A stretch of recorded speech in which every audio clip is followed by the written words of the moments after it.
दोस्तों, आज दिनांक तक सुप्रीम कोर्ट के कोर्ट नंबर 8 में 13 मई को, ठीक है, जो रिव्यू पिटीशन की सुनवाई हुई है, उनका ऑर्डर अभी तक आया नहीं है, जारी नहीं किया गया है। ठीक है, यदि इसको जारी कर दिया जाएगा तो फिर 22 मई 22 मई 2026 को स्टेट ऑफ त्रिपुरा वर्सेस सजल देव के केस में क्या होगा फिर। ठीक है, इसलिए ये वीडियो आपके लिए बहुत इम्पॉर्टेंट है। जो यूट्यूब चैनल में ये बताया जा रहा है कि रिव्यू पिटीशन का ऑर्डर आ चुका है, अभी आ नहीं सकता है, क्योंकि 22 मई को फ्रेश सुनवाई होने वाली है, फ्रेश केस की सुनवाई होगी। साथियों, हालांकि आपके मन में ढेर सारे प्रश्न चल रहा होगा कि 13 मई की सुनवाई में जस्टिस दीपांकर दत्ता ने जब आरटी एक्ट की धारा 23(1) और 23(2) का सवाल उठाया, पूरा का पूरा रिव्यू पिटीशन को आप देखेंगे, दीपांकर दत्ता जस्टिस साहब ने इस बात पर अडिग थे कि 23(1) और 23(2) में जो लिखा हुआ है उसको एक्सप्लेन कीजिए, इधर उधर की बात मत करिए। 2010, 2011 एनसीटी, ठीक है, मोरलिटी के आधार पर कि इतने साल जॉब कर चुके हैं और उसके बाद में नया प्रवेश परीक्षा दिया जाए, ये मोरल वाला बात मत करो। बोले आप तो धारा 23(1) और 23(2) में जो स्पष्ट बातें लिखा हुआ है कि मिनिमम क्वालिफिकेशन, उसके बारे में ही आपकी कोई बचाव है तो बताइए। ठीक है, और हमारे सीनियर एडवोकेट लोग जो है जस्टिस को बहुत सारे बात बताने की कोशिश किया, लेकिन उन्होंने कहा कि मैं नोट कर रहा हूँ, मैं विचार करूँगा। इस तरह के बहुत सारे मामलों में बहुत सारे जो रिव्यू पिटीशन की बात रखा जा रहा था, उन्होंने नोटिंग किया हुआ है। तो ये जो 23(1) और 23(2) का सवाल उठाया जा रहा है, तो पूरे देश के शिक्षक असमंजस की स्थिति में हैं। लेकिन मैं आज आपको बताने आया हूं जस्टिस दत्ता की उस वैधानिक चुनौती को कैसे डिकोडेड समाधान मिल सकता है। कब मिलेगा? 22 मई के सुनवाई में। यहां पर स्टेट ऑफ त्रिपुरा वर्सेस सजल देव का मामला है क्या चीज, ठीक है, उसको तो पहले समझिए। आप जो है उसको समझना बहुत जरूरी है। त्रिपुरा हाई कोर्ट ने शिक्षकों के पक्ष में यह निर्णय दिया था, याद रखिएगा। और यदि ये सजल देव वाला केस में अब जीत का रास्ता साफ हो जाता है, तो आपको भी घबराने की जरूरत नहीं, आपको अपने आप मिल जाएगा। तो घबराने की जरूरत क्यों नहीं, ये बोल रहा हूं क्योंकि हमारे पास न केवल रेट्रोस्पेक्टिव शील्ड है, बल्कि त्रिलोकीनाथ खोसू और प्रॉमिसरी एस्टोपल जैसे हथियार है, जो यह साबित करेंगे कि 20 साल 25 साल पुराने अनुभवी शिक्षक और आज के नए रंग रूट को एक ही तराजू से तौलना संवैधानिक नहीं है। ठीक है, आज का वीडियो हर इन सर्विस शिक्षक के लिए संजीवनी है, रामबाण है। दोस्तों, आप सबसे पहली बात तो समझने की कोशिश करिए। ये जो आपके सेक्शन 23(1) और सेक्शन 23(2) के प्रोविजो यानी कि अपितु में जो मिनिमम क्वालिफिकेशन की जो वैधानिक परिभाषा दी गई है, अब यहाँ पर सरकार कहती है कि टेट न्यूनतम योग्यता है, क्योंकि एक्ट के हिसाब से कहेंगे, एक्ट जो है सरकार बनाती है, तो हम कहेंगे कि टेट न्यूनतम योग्यता है। लेकिन लॉ की बारीकियां कुछ और कहती है। दोस्तों, क्या कहती है? धारा 23(2) में स्पष्ट लिखा है, where a state does not have adequate institutions offering courses और ट्रेनिंग इन टीचर एजुकेशन। यहां पर हमारा जो बचाव है, कोर्स और ट्रेनिंग का सीधा मतलब बीएड और डीएड जैसे व्यावसायिक डिग्रियों से है। टेट कोई कोर्स या ट्रेनिंग नहीं है, वह एक प्रवेश परीक्षा है। संसद की जो मूल मंशा, ठीक है, अप्रशिक्षित शिक्षकों को ट्रेनिंग दिलाना था। जो शिक्षक पहले से ही बीएड और डीएड क्वालिफाइड हैं उन पर टेट थोपना वैधानिक मंशा का गला घोटना है। आप एक अनुभवी को प्रवेश परीक्षा देने पर मजबूर नहीं कर सकते। बहुत सारी बातें हैं जिनको आपको जानकारी होना चाहिए, ठीक है।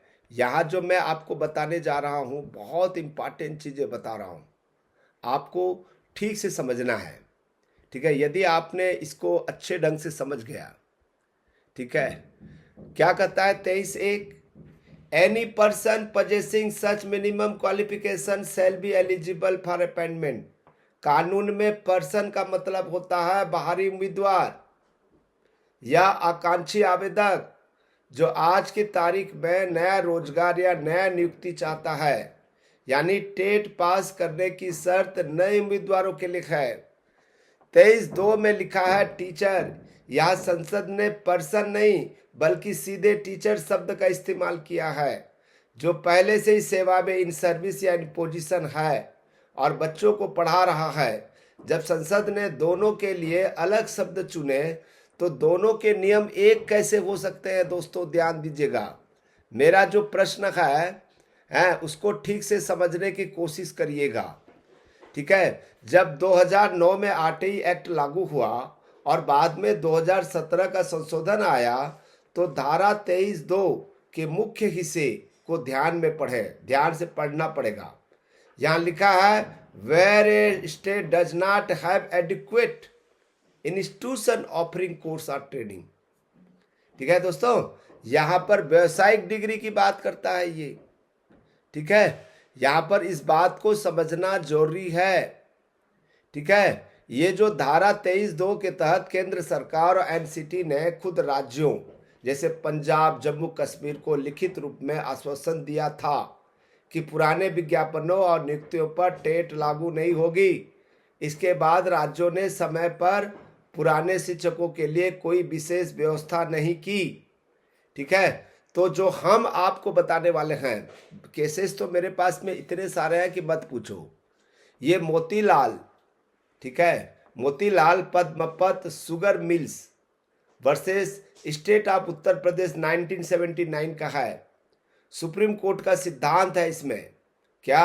कोर्ट ने डॉक्ट्रिन ऑफ प्रोमाइजरी एक्सटोपल के तहत साफ कहा था कि यदि सरकार और उनकी किसी नियामक संस्था जैसे कि एनसीटी ने एक बार कोई छूट या वादा कर दिया तो यह बाद में कानून में संशोधन करके उस वादों से मुकर नहीं सकती और कर्मचारियों के अर्जित अधिकारों को नहीं छीन सकती है। समझ आ रही मेरी बात? जो है आप ट्रेनिंग देने की बात कर रहे हैं, 4 साल का जो समय दिया था वो ट्रेनिंग की बात कर रहा है ये, ठीक है। ये जो अपॉइंटमेंट आर इन पोजीशन शब्द का दोहरा मापदंड है। 2017 के जो दूसरे परंतुक में लिखा है every teacher appointed are in position as on the 31 March 2015। यहाँ हमारे सीनियर एडवोकेट को सुप्रीम कोर्ट में ये आपके बात रखना चाहिए कि समानता के अधिकार अनुच्छेद 14 के स्थापित सिद्धांतों का हवाला देना चाहिए, ठीक है। इन पोजीशन में 2 वर्ग शामिल हो सकते हैं, जो 2010 के बाद बिना न्यूनतम योग्यता के भर्ती हुए और जो 2010 से दशकों पहले, ठीक है, 1995 2000 में तत्कालीन वैध नियमों के तहत भर्ती हुए थे। ये पोजीशन का मतलब क्या होता है, ठीक है, आपको हमेशा ध्यान रखने की जरूरत है। जो कह रहा है कि हम उसके खिलाफ में नहीं है दोस्तों, ठीक है। यहाँ पर ध्यान दीजिएगा 2017 का संशोधन कहता है 31 मार्च 2015 को इन पोजीशन हर शिक्षक को योग्यता पूरी करनी होगी। यहीं पर स्टेट ऑफ जम्मू कश्मीर बनाम त्रिलोकी नाथ खोसू का ऐतिहासिक फैसला हमारे सामने आता है। उसमें क्या कहता है दोस्तों, ध्यान दीजिएगा, मैंने क्या बोल रहा हूँ, केस का नाम याद कर लीजिएगा, state of Jammu and Kashmir बनाम त्रिलोकी नाथ खोसू 1974 का केस है, ठीक है। इसमें पैरा 29 और पैरा 45 को पढ़िए। Equality is for equals, equality is for equal. That is to say that those who are similarly circumstances are entitled to an equal treatment. Absolute equality leads to, ठीक है, यहां पर जो है प्रोसिक्यूटेड क्रूएली और सैंक्शंस एडोलेट एफिशिएंसी। इसका मतलब मैं हिंदी में बता देता हूं, समानता केवल समान लोगों के लिए होती है, यानी जो समान परिस्थितियों में है वही समान व्यवहार के हकदार हैं। पूर्ण समानता एक क्रूरता की ओर ले जाती है, ठीक है, यहां पर आलसी अक्षमता को बढ़ावा देती है। ये मैं नहीं कर रहा हूं, इस केस में कहा गया है दोस्तों, ध्यान दीजिएगा। और पैरा 47 में भी लिखा है, कहता है कि सूक्ष्म अंतरों पर आधारित छोटे वर्गीकरण हमारे समानता के विश्वास के साथ धोखा है। वर्गीकरण की अति करना समानता को खत्म कर। इस दत्ता को यह समझना होगा कि अनुभव खुद में एक क्वालिफिकेशन है जिसे नजरअंदाज नहीं किया जा सकता। तीसरा बड़ा तर्क है दोस्तों, ध्यान दीजिएगा, वचन विबंधन का सिद्धांत जो मैंने अभी पहले बताया, और मोतीलाल पद्मपत शुगर मिल्स बनाम उत्तर प्रदेश का मामला जो है, याद रखिएगा, हम इसका बचाव ले सकते हैं। धारा 23(2), ठीक है, जो तहत केंद्र और एनसीटी ने राज्यों को जो है हमको लिखित आश्वासन दिया था, उसका क्या? यदि किसी विनियामक संस्थान ने एक बार छूट का वादा कर दिया तो वह बाद में संशोधन कर उन अर्जित अधिकारों को, इन्वेस्टेड राइट्स को नहीं छीन सकती है। यह प्रशासनिक विफलता है कि राज्यों ने समय रहते हुए पुराने शिक्षकों के लिए विशेष नियम नहीं बनाए और इसकी सजा शिक्षकों को नहीं मिल सकती, ठीक है, यहां पर ध्यान दीजिएगा। दूसरी बात मैं आपको लास्ट में यही कहना चाहूंगा, 22 मई को सजल देव केस में हमारे वकील क्या क्या चीजें रख सकते हैं। रेट्रोस्पेक्टिव पर रोक, ठीक है, जो हमने कल बताया था, है रंगा धमैया और पंजाब जो बैंक केस के आधार पर पिछली तारीख से नियम नहीं बदल सकते, कल हमने बताया था, नहीं देखे तो कल का वीडियो जरूर देखिएगा। अनुभव का सम्मान, त्रिलोकी नाथ खोसू केस के आधार पर अनुभवी और नए शिक्षकों को एक न माने, और सरकार का वादा, ठीक है, प्रोबेशरी एस्टोपल्स के आधार पर सरकार अपने वादे से नहीं पलट सकती। जस्टिस दत्ता की बेंच को यह स्पष्ट करना होगा, आरटी की धारा 23 भविष्य के लिए है, अतीत को तबाह करने के लिए नहीं है।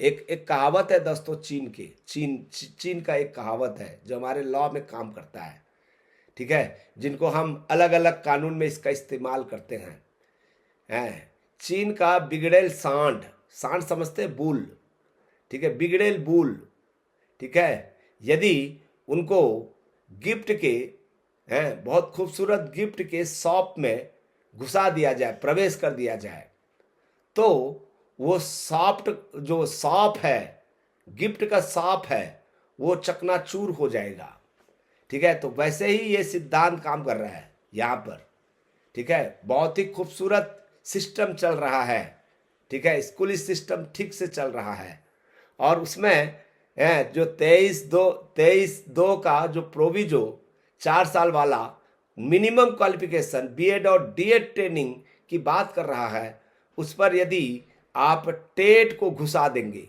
वो जो टेट है ना, वो बिगड़ेल सांड है, सांड, ठीक है, जो खूबसूरत है, जो स्टेशनरी या गिफ्ट के शॉप है, उस शॉप को तहस नहस कर देगा। बिल्कुल सही कर रहा हूँ, नहीं कर रहा हूँ। यदि कोई अंतिम में देख रहा है, अंतिम तक देखा है, वही मैसेज लिख सकता है कि सर आपने बिल्कुल कहा, ये टेट जो है बिगड़ेल सांड है, सांड, सांड मतलब बूल, बिगड़ेल सांड बूल है वो, ठीक है, और जो खूबसूरत खिलौने की दुकान को जो है तहस नहस कर देगा। बिल्कुल सही कर रहा हूँ। यदि हाँ आप जरूर लिखिएगा। आप 22 मई 2026 के दोपहर 2 बजे का जो स्टेट ऑफ त्रिपुरा वर्सेस सजल देव के केस में सुनवाई होनी है, उसका हम सबको इंतजार है, ठीक है दोस्तों। थैंक यू दोस्तों। आप लोग जो है सब्सक्राइब नहीं करते भाई।